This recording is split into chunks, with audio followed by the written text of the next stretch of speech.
Olá, bem-vindo aos casos clínicos do Diagnosticando. Esse caso com certeza é o caso mais difícil da segunda temporada. Ela é uma paciente que apresenta características de classe 3 por maxila, ela apresenta características de classe 3 por mandíbula e apresenta uma mordida aberta esquelética. Quer dizer, o que a gente mais pode esperar com características assim é muito apinhamento. E pelo fato dessa paciente ser muito nova, o prognóstico dela também é muito ruim. Então, a gente pode ter que fazer um tratamento e deixar os pais cientes que, após toda a fase de crescimento, nós teremos que ter uma complementação cirúrgica desse caso. Legal? Então, vamos lá ver esse grande desafio.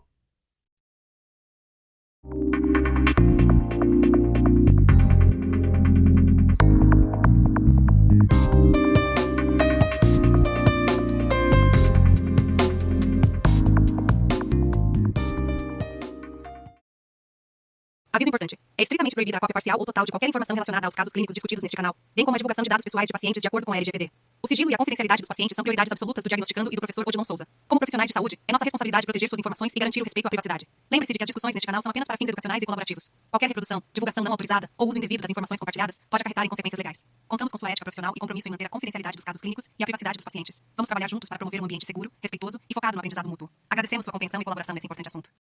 Bom, então vamos lá analisar esse caso. Logo de cara, olhando ali na foto frontal dessa paciente, a gente consegue observar uma pequena assimetria. Lembrando, o que a gente vai levar em consideração nas assimetrias? Primeira coisa, é a queixa do paciente? Se é a queixa do paciente que o rosto dela é assimétrico, ela tem que ir para a cirurgia ortognática, né? Todo o nosso tratamento vai ser para um preparo de cirurgia ortognática. Tá? Então vai lá acertamento e tudo mais. Não é um caso especificamente ortodôntico. Se a paciente não tem noção dessa assimetria, como é 99% dos casos, nós vamos analisar se eu tenho uma subdivisão.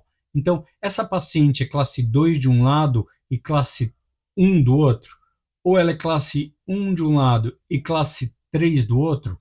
Se ela tem uma subdivisão, isso vai ser relevante, essa assimetria para a gente. Se ela não tem essa subdivisão, se ela é classe 2, classe 3 ou classe 1 bilateral, a gente não vai se preocupar com isso, a gente vai fazer o diagnóstico dela, levando em consideração os outros problemas existentes. Tá? Bom, no perfil, na análise de perfil, ali, na foto de perfil, o que a gente consegue ver? Uma face bem aumentada, né? Uma face, na verdade, até bem reta. Eu tenho um ângulo goníaco ali, né, um ângulo da mandíbula bem aberto, tá? E um ângulo nasolabial também bem aberto. Então, o que está mostrando? Que essa paciente tem aquele predomínio de crescimento vertical sobre o crescimento horizontal, então ela é dólico-cefálico, né? Dólico ou dólico facial, tá? E provavelmente ou uma retrusão de maxila ou uma lingualização dos incisivos superiores. O que não está descartado ali pela posição também é uma grande rotação da mandíbula, e isso pode estar camuflando alguma coisa na mandíbula também, tá? No sorriso tá bem complexo, né? Eu tenho um corredor bucal muito grande, o que me mostra uma atresia bem significativa ali da maxila dessa paciente. Olha lá, olhando mais de perto, né, fazendo uma análise facial mais minuciosa, eu consigo ver bem a assimetria e aquilo que eu narrei, ó.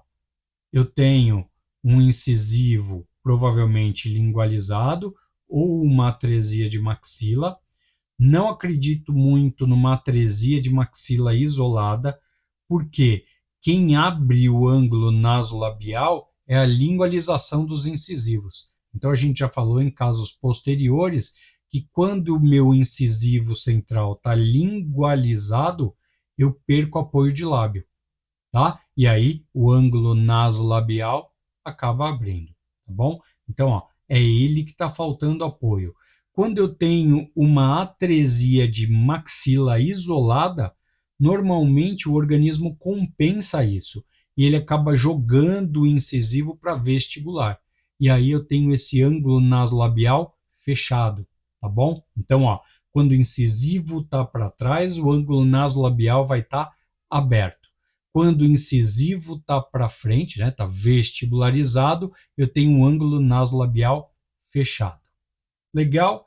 E olha lá, ó, um crescimento da face, um degrauzinho labial de classe 3, um corpo de mandíbula que também me parece que está grande. É um caso bem complexo aí, provavelmente de diagnóstico. Tá?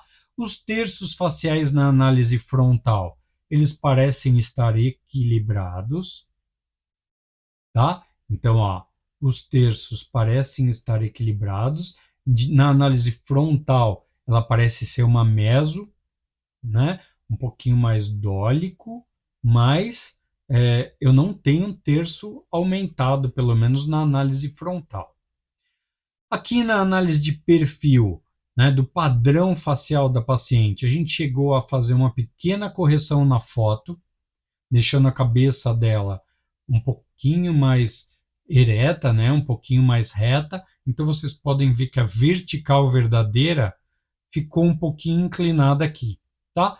E mesmo assim, a gente ficou com um perfil padrãozinho 1, né? Tá? Então, não é um 3, beliscou um 2 ali, vamos dizer assim. Ela está entre 1 e 2, principalmente por causa da atresia de maxila, né? As linhas ficaram muito próximas uma da outra, o que acaba dificultando um pouquinho a análise do perfil da paciente, pelo menos dessa forma. A análise de oclusão dela é algo bem complexo, né?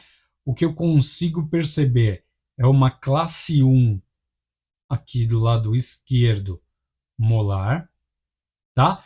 E do lado direito ela escapou um pouquinho ou não? Eu acho que não, né? A gente pode falar que ela também está numa classe 1 do nosso lado direito aqui, ó. E a linha média está relativa, né? Eu acho que pode falar que está coincidente. O que a gente consegue perceber? Caninos. Aonde estão os caninos superiores, né? E olha a curva de SPE inferior. Bastante curva de SPE inferior. Então essa paciente ela tem muito apinhamento, tá? Os caninos basicamente não têm espaço, tá? E o inferior ela tem uma curva de SPE também bem forte, tá bom? Então olha o quanto de apinhamento eu tenho. Sempre tem que relacionar muito apinhamento com uma discrepância esquelética muito grande. Tá? Então, quando eu tenho um equilíbrio esquelético, os dentes estão bem posicionados, eu tenho um pouquinho apinhamento, muitas vezes uma giroversão por causa da erupção do dente, uma coisinha mais leve. Quando eu tenho muito apinhamento, pode procurar que eu tenho uma discrepância esquelética muito grande, tá bom? E normalmente essa discrepância esquelética ela é vertical, tá bom? Vamos dar uma olhada aí no resto da documentação, principalmente na cefalometria, para a gente chegar nessa conclusão. Então, olha só a panorâmica, mostrando os caninos lá em cima, né? Então, os caninos ainda em supraversão e intraósseos, ó. Tá? Cuidado, porque eles estão empurrando o lateral, né? Eles ainda estão apoiados no lateral, mas a posição deles sim, o prognóstico desse dente descer ele é legal, tá? Ele está numa posição boa para ele conseguir chegar na boca do paciente, tá bom? Ele não está enviesado. Normalmente a gente vai levar em consideração assim, se a ponta, né, vamos falar assim, a cúspide do canino, ele passou a polpa do lateral, o prognóstico desse dente é ruim, tá? Na maneira que ele está aqui, eu ainda acho que o prognóstico é legal. Ele vai vir para a boca do paciente, não dá para dar 100% de certeza, mas o prognóstico é muito bom, tá? Outra coisa que a gente sempre vai analisar é a respiração dessa paciente. Então, olha a respiração dela bem comprometida, né? Abertura periforme, aqui os cornetos nasais bem hiperplasiados, né? Eu não tenho basicamente o espaço para o ar passar, ó, o que vai complicar bastante a vida dessa paciente, não só no crescimento ainda da face dela, mas também quando ela ficar mais velha, em ronco e pode desenvolver uma apneia, e a gente sabe que isso prejudica a saúde geral do paciente, tá? Aqui, ó, as ATMs, então elas estão com um aspecto legal e aquela coisa, né? A assimetria das ATMs também a gente consegue observar por aqui. Como a gente já analisou a dentição do paciente e eu não observei um desvio de linha média e também não observei uma subdivisão, esquece, né? Vamos conseguir uma classe 1 dento alveolar, né? Um bom engrenamento em VIPs, vamos conseguir uma boa guia anterior e uma boa guia canina. Então, não vou me preocupar com essa assimetria. A teleradiografia dela também é bem interessante. Olha o ângulo goníaco, né? O ângulo da mandíbula aqui, ó. Ele é quase uma reta. Olha como a proporção posterior, né? Como eu tenho uma altura facial posterior bem menor do que a altura facial anterior. Isso é uma certa complexidade do caso, tá? Isso me mostra que eu tenho um maxilar muito divergente. E isso pode gerar grandes problemas para mim no futuro, tá? Principalmente aquela história que a gente falou do prognóstico da paciente não ser muito legal. Uma coisa que eu gosto de mostrar aqui, ó, que mais para frente também a gente pode conversar sobre isso, é o que eu falei, né? A paciente ainda tem crescimento. Olha como na vértebra dela, olha aqui nas vértebras. Quando o paciente é adulto, eu tenho a altura maior do que a largura. Olha no caso dela, como eu ainda tenho a largura maior do que a altura. Então eu sei que ela ainda vai crescer, tá bom? Então um adulto ele é mais a vértebra, né? Mais alta do que larga. E no caso dela ainda é mais larga do que alta. Então eu ainda tenho um grande prognóstico aí de crescimento, uma grande previsão, acho que prognóstico não, eu ainda tenho uma grande previsão de crescimento dessa menina.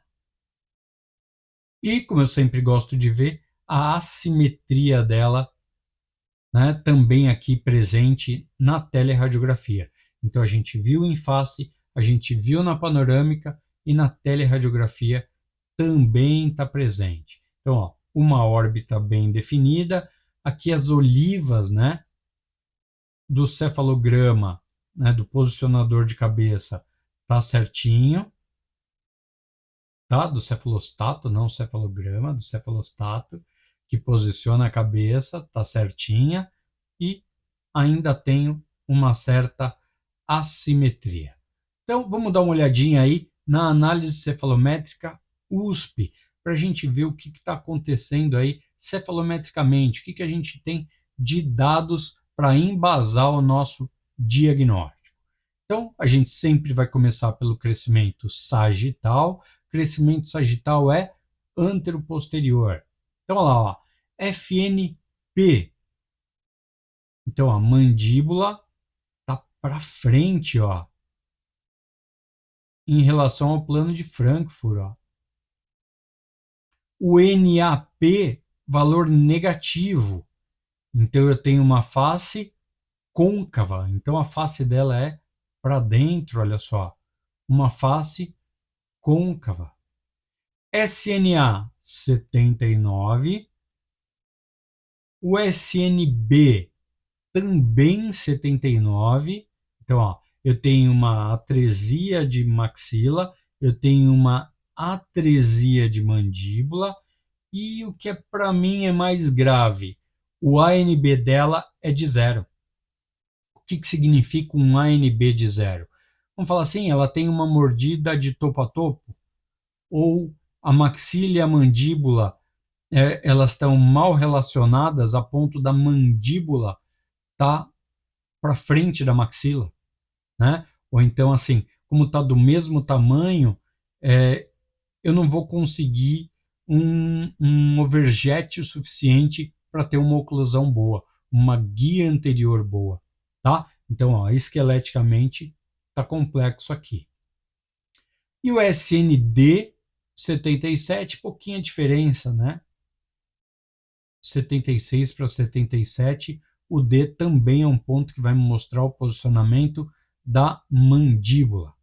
Vamos ver o crescimento, o que a USP nos fala? Bom, NSGN 70 graus, então ele está me falando que esse paciente tem uma rotação de mandíbula. NSPLO também, ó, NS, base do crânio com plano mandibular, também, ó, 11 graus de rotação. Então, é uma paciente que está desenhando aí uma mordida aberta esquelética e plano mandibular com plano oclusal também está aumentado. Os dentes, 139, a relação entre os dentes. Então, eu tenho um ângulo que parece que está mais aberto aqui, ó. E vamos ver por que esse ângulo está aberto. O incisivo superior, como a gente viu, né? A gente falou ali do lábio, né? Ah, tá faltando apoio de lábio porque provavelmente o incisivo superior está lingualizado.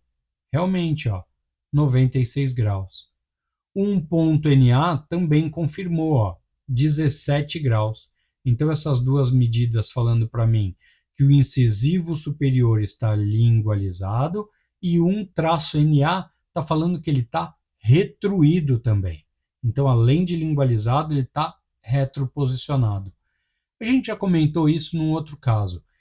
Isso pode levar o meu ponto A ficar mais para trás, tá? Então, vamos levar isso em consideração mais para frente. A gente pegou ali um SNA de 79, pode ser que seja por causa dos incisivos do incisivo superior, na verdade, né? Muito lingualizado, tá bom?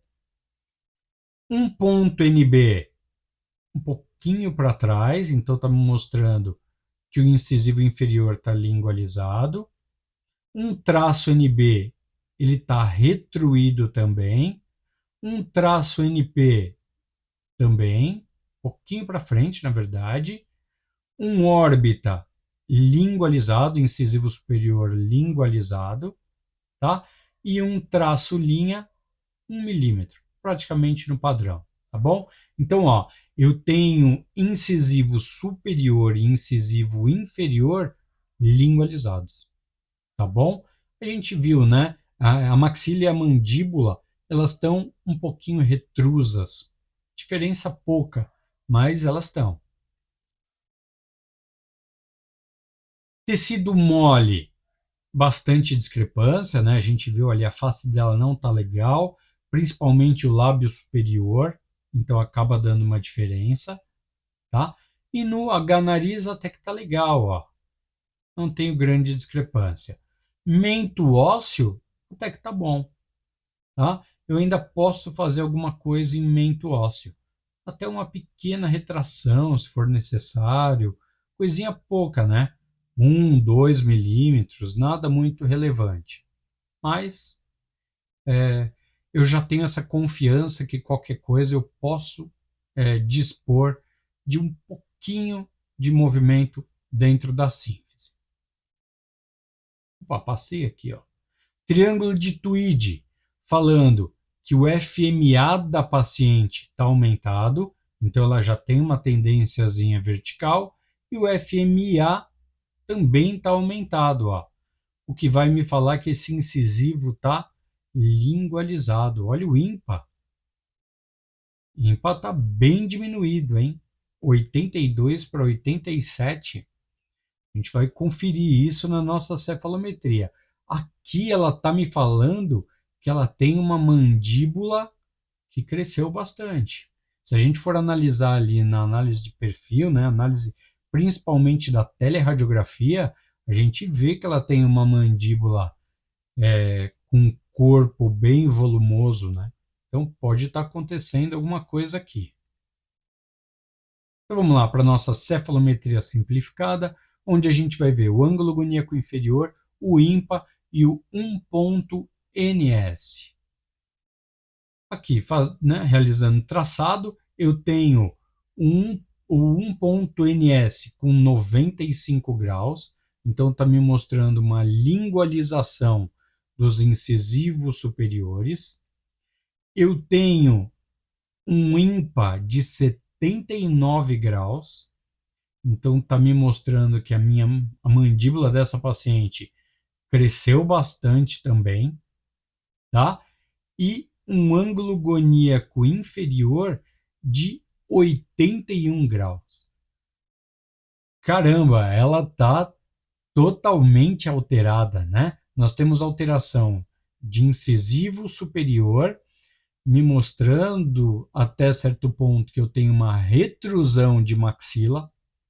Ela está com o ímpar diminuído, o que está me mostrando que ela tem uma mandíbula que está crescendo bastante, tá? E ela tem um crescimento vertical. Então, assim, a hora que a gente olha a oclusão dessa paciente, acaba ficando meio claro, né? A gente viu um apinhamento canino que não baixou, não teve espaço, uma curva de SP muito pronunciada. Então a gente viu muita coisa ali, né? O que está demonstrando realmente que o crescimento desse paciente está bem complexo, tá bom? Então a gente precisa analisar, né? Na verdade, a gente vai levar isso tudo em consideração para fazer o diagnóstico e lembrando, né? A gente tem que levar isso em consideração para fazer o prognóstico também do tratamento dessa paciente, lembrando que ela ainda tem bastante crescimento. Então, ó, o diagnóstico principal dessa paciente vai ser o quê? Mordida aberta esquelética. Poxa, mas ela é classe 3. Ela é classe 3 por maxila, ela é classe 3 por mandíbula. Ela tem um monte de problema. Você vai classificar ela como mordida aberta esquelética? Por que eu vou levar ela em consideração que ela é mordida aberta esquelética? Porque por mais que ela seja classe 3, por mais que a gente consiga fazer uma compensação, por mais que eu mande ela para cirurgia ortognática, os maxilares dela não são paralelos. E se eles não são paralelos, eu não consigo levar essa paciente à guia canina anterior, né, a guia canina, a guia anterior e a oclusão em VIPS. Então lembra, o importante para a gente é guia canina, guia anterior e oclusão em VIPS. Tá? Se eu não paralelizar esses maxilares, eu não vou conseguir essa oclusão. E se eu não conseguir essa oclusão, não adianta ir para a ortognática. Ah, mas o cirurgião não pode acertar isso na hora da cirurgia? Até pode. Só que como ela tem muito apinhamento, eu vou causar uma grande vestibularização para colocar todos esses dentes na arcada dela. Então, ó, eu vou aumentar muito o ímpar, eu vou aumentar muita inclinação de incisivo superior. Pensa, tá faltando espaço para 2 caninos. Por mais que ela tá ali com 97, se eu não me engano, de inclinação de incisivo superior, eu vou jogar espaço para 2 caninos, são pelo menos 20 milímetros que eu vou arrumar. Olha para onde vai esses incisivos, né? Eles vão muito para frente. Então eu tenho que tomar esse cuidado. Tá? Então nós não extraímos simplesmente por causa de apinhamento, nós não extraímos simplesmente porque a gente quer, nós vamos fazer extração porque nós levamos em consideração que maxilares, né, mandíbula e maxila, quando elas não estão paralelas, elas não vão fornecer uma boa guia anterior, elas não vão fornecer uma boa guia canina e não vai ter oclusão e VIPs, tá bom? Então, isso que a gente vai levar em consideração, isso que tem que ser levado em consideração. Então, a primeira coisa que a gente tem que acertar nessa paciente é essa mordida aberta esquelética. Depois a gente vai ver o que a gente vai fazer com a atresia de maxila e com a atresia de mandíbula. Desculpa, atresia não, né? Com essa mandíbula que está crescendo demais, certo? Tratamento, aquele básico de mordida aberta esquelética. Então, olha só, eu preciso achar espaço para esse canino descer, eu preciso, nos superiores, né? Então, ó, eu preciso achar no superior espaço para esses caninos entrarem na posição deles, eu preciso no inferior conseguir espaço para o canino encaixar no lugar dele, tá? Para eu dissolver essa curva de SP, esse apinhamento que está escondido nessa curva de SP. A hora que eu achar espaço para todo mundo, eu alinho e nivelo, tá? E aí a gente vai ver o que vai acontecer. Então, olha só, tratamento básico. Eu preciso, como é que eu vou achar espaço para esse canino? Ah, professor, eu não posso disjuntar. E se eu disjuntar o superior? Aonde? O molar tem mordida cruzada? Eu tenho mordida cruzada posterior? Se eu disjuntar, eu vou entrar em mordida de Brode, né? Então, não é um caso que eu tenho uma atresia, no caso dela, dentro alveolar, ó. Eu não tenho uma mordida cruzada posterior. Então, cuidado para a gente não ter o raciocínio incorreto que a disjunção serve para ganhar espaço, hein? A disjunção serve para eu corrigir uma mordida cruzada esquelética. Eu vou falar assim, uma discrepância esquelética entre a arcada superior e inferior. Nenhum momento está na literatura que que disjunção serve para eu corrigir discrepância de espaço, tá bom? Discrepância de espaço a gente vai corrigir com extração dentária, tá bom? Ou vestibularização, ou desgaste interproximal, aí a gente vai ter que levar em consideração a quantidade de espaço que essa paciente está precisando, tá bom? Então, olha lá, ó, exodontia dos 4 pré-molares, tá? Lembrando, se você for optar por baixar o canino, cuidado que ele está em cima do lateral, hein? Volta um pouquinho lá para a panorâmica, que você vai perceber que ele está em cima do lateral. Então, cuidado para não bater o lateral, né? Não montar o aparelho, porque ele pode bater o lateral no canino e aí eu posso ter uma reabsorção. Então, a gente tem que tomar esse cuidado, tá? De novo, Bract MBT, eu acho que ele fornece uma guia anterior e uma guia canina melhor. Vou fazer o alinhamento e nivelamento, vou baixar canino, vou melhorar aquela curva de SP, tá? E aí a nossa busca vai ser guia anterior e guia canina.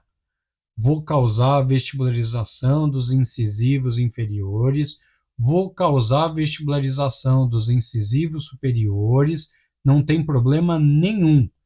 E eu vou analisar e ver, vai ser possível ou não eu conseguir essa guia canina e essa guia anterior.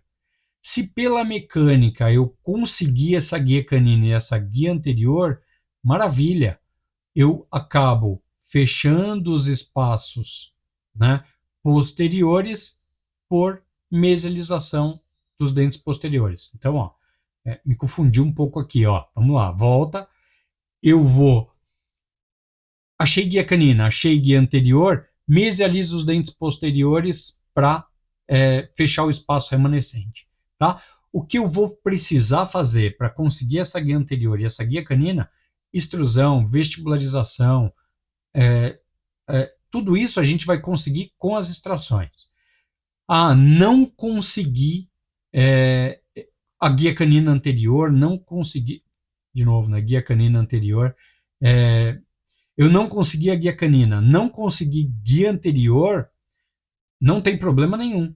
A gente vai esperar essa paciente crescer um pouquinho mais, né? Ela tem ali os seus 15, 16 anos, a gente vai esperar mais 1, 2 anos, a hora que ela acabou o surto de crescimento, a gente vai mandar ela para o cirurgião e o cirurgião vai complementar o nosso tratamento com a cirurgia ortognática. Tá bom? Então, ó, antes, mas eu vou terminar, fica tranquilo. O caso dela vai piorar depois do crescimento, provavelmente, tá? Então, o finalzinho de crescimento, o resquício de crescimento dela que vai piorar o caso. Provavelmente, se você não conseguir uma guia anterior e uma guia canina, pelo menos um topo a topo ali você vai conseguir, tá bom? Você vai chegar muito próximo a isso. E aí é questão de ter conversado com os pais, né? Chegar ali e falar, olha, o prognóstico do tratamento não é legal, a gente tem bastante apinhamento, a gente tem muito erro no crescimento da sua filha e a gente vai fazer o melhor possível agora para ela não ficar com essa dentição tão feia e mais para frente provavelmente ela vai precisar de uma complementação cirúrgica. Professor, existe a alternativa de eu esperar ela fazer, né, ou fazer 18 anos ou acabar o crescimento para começar a mexer nisso? O canino está incluso, né? Pode ser que eu tenha um prognóstico pior ainda depois que os ápices estiverem todos fechados, depois que o osso dela já ficou mais denso. Então, tudo isso a gente tem que levar em consideração. No meu ponto de vista, eu prefiro fazer as extrações, deixar esses caninos descerem, fazer um alinhamento, um nivelamento, deixar ela a melhor maneira possível. Então, a hora que ela sorrir, vai estar com todos os incisivos, vai estar com o canino, vai estar com os premolares ali no sorriso. Ela pode não ter uma oclusão perfeita, mas esteticamente ela vai estar legal. E aí, depois do crescimento, a gente vai ter que reavaliar e conversar com ela novamente para saber se vai precisar de uma complementação cirúrgica ou não. Tá bom? Caso de suar a camisa, hein? Eu acho que basicamente desses 20 casos vai ser o mais difícil. Com certeza é um dos piores casos que a gente teve aqui até agora. Tá bom? Dúvidas, entre em contato com a gente, deixa aí seu comentário. Tem uma outra ideia para a gente fazer, manda aí embaixo também, vai ser legal a gente discutir, vai ser legal a gente trocar ideia. Tá bom? Muito obrigado, um abraço, até o próximo caso.